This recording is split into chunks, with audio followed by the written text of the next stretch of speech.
وہ ہے خاکہ نگاری پر، یعنی کسی شخصیت پر خاکہ جو ہے وہ کس طرح اور کن عوامل کو مد نظر رکھتے ہوئے ہم بہتر انداز میں تحریر کر سکتے ہیں۔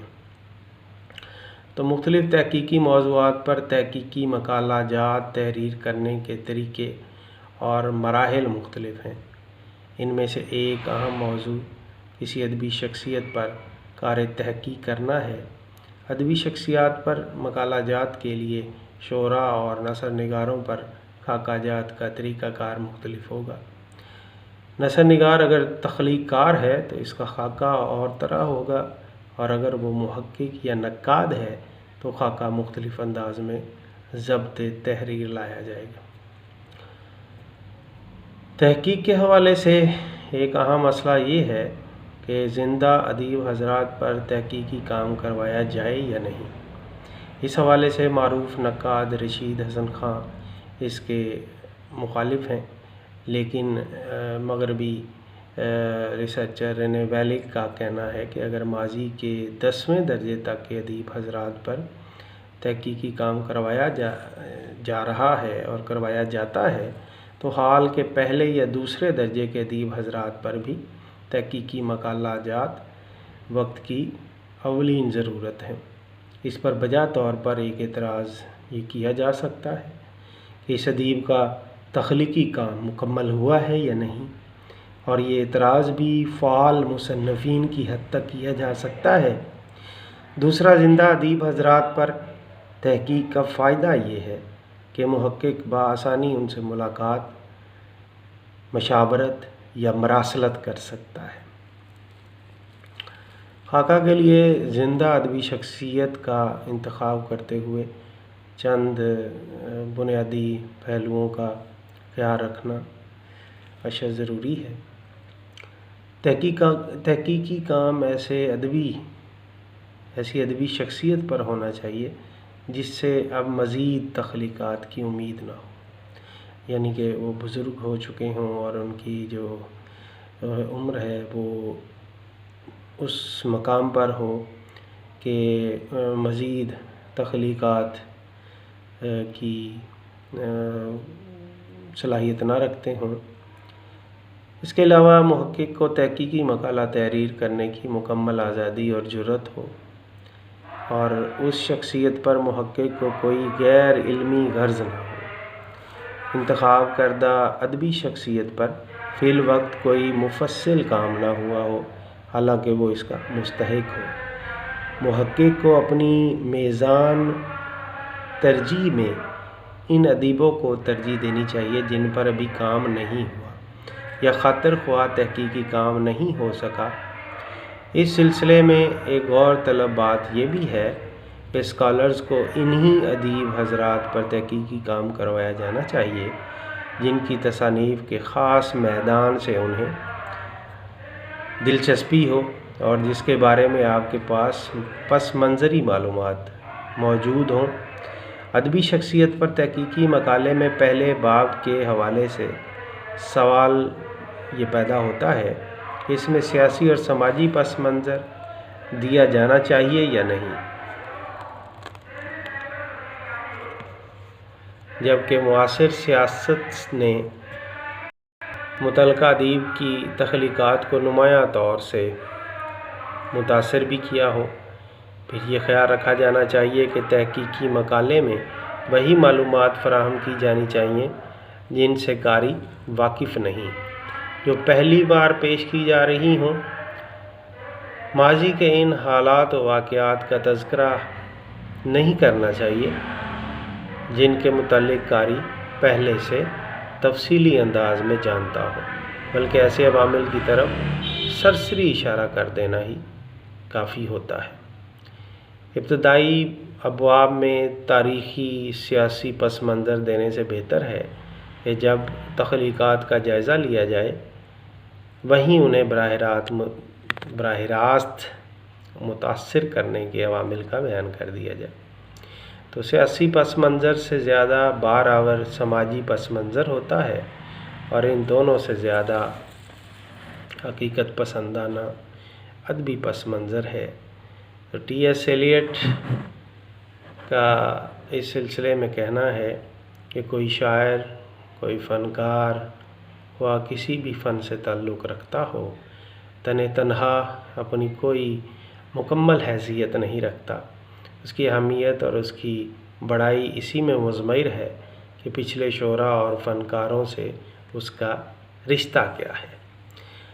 الگ رکھ کر اس کی اہمیت متعین نہیں کی جا سکتی، اسے پچھلے شعراء اور فنکاروں کے درمیان رکھ کر تقابل و تفاوت کرنا ہی مناسب ہوگا۔ کسی ادبی شخصیت پر مقالہ لکھتے ہوئے چند پہلوؤں پر ہمیں بطور خاص توجہ دینے کی ضرورت ہے، اور ان میں سب سے اہم چیز یہ ہے کہ ہمیں اس شخصیت کی درست سوانح عمری کی تشکیل کرنا ہے۔ اس کے بعد ادبی شخصیت کی قلمی تصویر مرتب کرنا ہے، اور اس کی تمام جو صلاحیتیں ہیں، اس میں جو خصوصیات ہیں، ان کو سامنے لانا ہے۔ اس کے بعد تخلیق کار کی تصانیف کی درست حصار بندی، یعنی الحاقی چیزوں کو خارج اور غیر متداول چیزوں کو دریافت کر کے شامل کیا جانا چاہیے۔ اس کے علاوہ تخلیقات کا تحقیقی اور تنقیدی جائزہ بھی پیش کرنا چاہیے۔ تو ان تمام عوامل کو بطور خاص ہم سامنے رکھیں گے تو ہی بہترین انداز میں خاکہ نگاری کے عوامل کے ساتھ ہم بہترین نتائج اخذ کر سکتے ہیں۔ تو ایم فل اردو کی سطح کی سندھی تحقیق کے لیے خاکہ کو مختلف حصوں میں بھی تقسیم کیا جاتا ہے۔ ایک اچھے خاکہ کے لیے مندرجہ ذیل حصے جو ہیں وہ ہمیں خاص طور پر ان پر غور کرنا ہوگا۔ ان میں سب سے اہم دیباچہ ہے۔ یہ مقالے کا پہلا حصہ ہوتا ہے، لیکن اسے مقالے کی تکمیل کے بعد تحریر کیا جاتا ہے۔ اس میں موضوع کا تعارف، موضوع کی حدود، پس منظر اور تحقیقی کام کے اغراض و مقاصد کا بیان ہوتا ہے۔ تحقیقی عمل کے پایہ تکمیل تک پہنچ جانے پر بھی کئی نئے گوشے، نئی چیزیں، موضوع سے متعلق کچھ نئے پہلو سامنے آتے ہیں، لہذا ان سب کا تذکرہ دیباچے میں کر دیا جانا چاہیے۔ دیباچے کی جگہ تعارف، پیش لفظ، سخنہائے گفتنی، چند گزارشات، احوال بھی لکھا جا سکتا ہے، مگر اس کے بنیادی اجزاء وہی رہتے ہیں۔ دیباچے کا اسلوب جذباتی اور بے ربط ہونے کی بجائے منطقی ہونا چاہیے۔ تحقیق کار اپنے تحقیقی کام کے طریقہ کار اور ابواب کا تعارف بھی دیباچے میں کرتا ہے۔ دیباچے کے آخر میں اظہار تشکر کے طور پر ان تمام احباب کا شکریہ بھی ادا کیا جاتا ہے جنہوں نے تحقیق کار کی مقالہ تحریر کرنے میں مدد کی ہے۔ اس کے بعد پس منظر ہے۔ عام طور پر پس منظری معلومات کا بیان مقالے میں اس کے حجم کو بڑھانے کے لیے کیا جاتا ہے۔ جدید طریقہ تحقیق میں مقالے کی کیفیت کمیت کے مقابلے میں زیادہ اہمیت کی حامل ہے، لہذا اگر پس منظری ضروری معلومات کے بغیر موضوع مبہم ہو تو ایسی معلومات ضرور دی جانی چاہیے، ورنہ محض روایت کا ذکر کرنے کے لیے صفحات سیاہ کرنا مناسب نہیں ہے۔ اس کے بعد ابواب بندی ہے۔ ابواب بندی خاکہ نگاری میں ایک بنیادی ستون کی شکل اختیار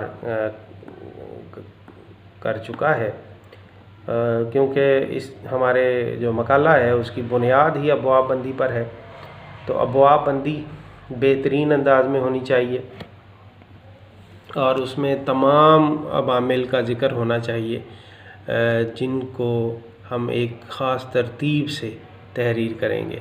تو ابواب بندی کے لیے اعلیٰ درجے کے تحقیقی مقالوں اور معیاری تحقیقی کتب سے ہم مدد لیں گے، اور محقق، تجربہ کار اساتذہ یا اپنے مقررہ نگران سے بھی اس سلسلے میں مدد لے سکتا ہے۔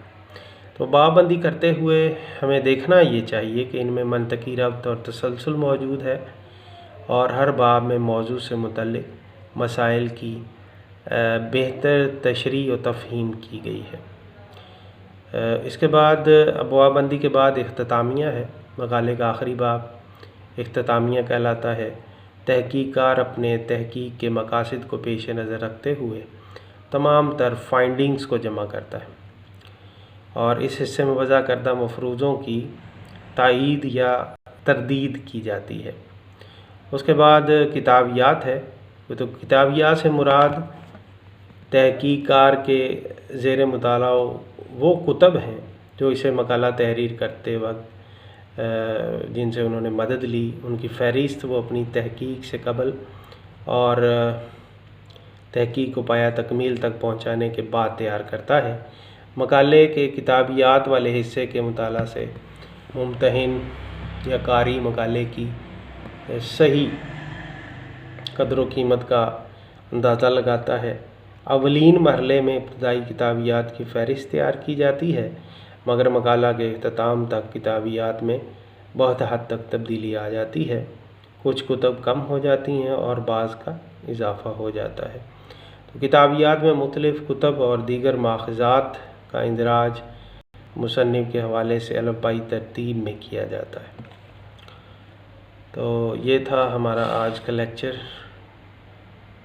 اس لیکچر کے حوالے سے ہم نے آج پڑھا ہے کہ خاکہ نگاری کیا ہے اور خاکہ نگاری میں کون کون سے عوامل جو ہیں وہ بروئے کار لائے جانے چاہیے اور کس طرح ہم بہترین انداز میں ایم فل لیول کے اپنے تحقیقی مقالہ کے جو لوازم ہیں انہیں بہترین انداز میں تحریر کر سکتے ہیں اور کن چیزوں کا ہمیں بنیادی طور پر خیال رکھنا ہے اور ترتیب کیا ہے اور کس انداز میں ہم نے انہیں تحریر کرنا ہے۔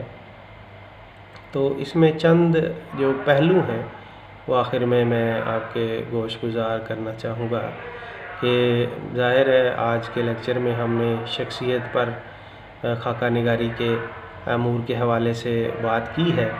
تو اس میں سب سے عام بات یہ ہے کہ جو شخصیت جس پر ہم خاکہ تحریر کر رہے ہیں اس کے جو قوائف ہیں وہ درست انداز میں تحریر کیے جانے چاہیے اور ہمیں خاکہ سے ہی اس ادبی شخصیت کی ایک تصویر جو ہے وہ واضح نظر آنا شروع ہو جانی چاہیے۔ اس کے علاوہ تخلیق کار کی جو تمام تصانیف ہیں ان کی درست انداز میں ہمیں جانچ پڑتال کرنی چاہیے اور ان کی جس ترتیب سے زمانی اعتبار سے جس ترتیب سے وہ کتب شائع ہوتی رہی ہیں ان کو ہمیں تحریر کرنا چاہیے اور اس کے ساتھ تخلیقات کا تحقیقی اور تنقیدی جائزہ بھی ہمیں مفصل انداز میں بیان کرنا چاہیے۔ اور ظاہر ہے یہ خاکہ جو ہے یہ مقالہ کی ایک بنیادی ایک ستون ہے اور اس جتنا معیاری اور بہتر اور اچھا ہمارا خاکہ ہوگا اسی کے مصداق ہمارا مقالہ بھی بہتر ہو سکتا ہے، جاذب نظر ہو سکتا ہے اور ہمارے لیے عزت اور وقار کا باعث بن سکتا ہے۔ تو اس لیے ہمیں ان تمام عوامل پر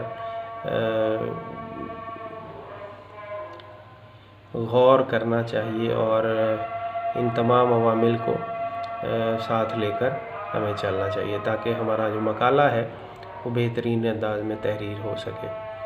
تو جب ہم شخصیت پر قلم اٹھاتے ہیں تو اس میں مختلف تحقیقی موضوعات پر مقالہ تحریر کرنے کے ظاہر طریقے مختلف ہوتے ہیں اور ان میں ایک اہم کسی ادبی شخصیت پر تحقیق کرنا ہے۔